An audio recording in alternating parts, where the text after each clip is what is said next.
oduu amma nu ga'ee qabna. Ameerikaa fi Israa'eliin wal ta'uudhaan Iraan irratti haleellaa dubbatan sana raawwataniiru. Akkuma beekamu Ameerikaan Iraaniif karaa Hormuuz sana banuu sa'aatii 48 qofa kenniteef turte. Sa'aatii 48 kana keessatti immoo yoo hin bantu ta'e haleellaa jabaa buufataalee anniisaa ati qabdu irratti raawwadhaa yaada jedhu irratti taakeffattee turte.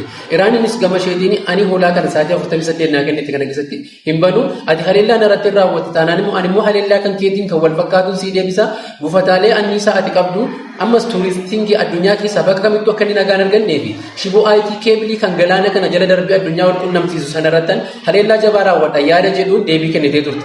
Akkuma beekamu kanarratti hundaa'uun Doonaald Tiraamp guyyaa kaleessaa gadi ba'uudhaan sa'aatii 48 sana haqanii waliigalteen kun amma guyyaa 5tti akka dheeratuu fi bifa waliigalteetiin akka furamu dubbatanii turan. Ibsa kana kennanii sa'aatii murtaa'e booda immoo Israa'elii wajjin waliin ta'uun buufata anniisaa Iraan kan Asfahaatti argamu irratti haleellaa raawwatanii jiru. Haleellaa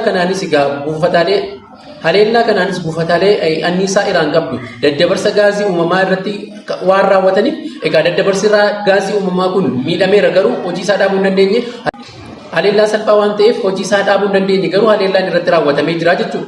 Kanuma hordofuun egaa Iraaniin erga haleellaan kun irratti raawwatamee booda magaalota Israa'eliin keessatti argaman kanneen akka Deemonaa, Negev, Eeliyaatii fi Teel Aviv irratti haleellaa jabaa raawwachuudhaan manneetiin dhuunfaatii fi biiroo garaagaraa barbadeessuu dandeesseetti. Akkasumas buufataalee anniisaa Ameerikaan baha giddu galeessaa keessaa qabdu irratti haleellaa jabaa raawwachuudhaan miidhaa guddaa gaggeessite namoonni 6 yoo xiqqaate miidhamaniiru jechuudha. Lolli baha giddu galeessaa qabbanaa adeemaa jennaan dideema jabaataa adeemaa jira.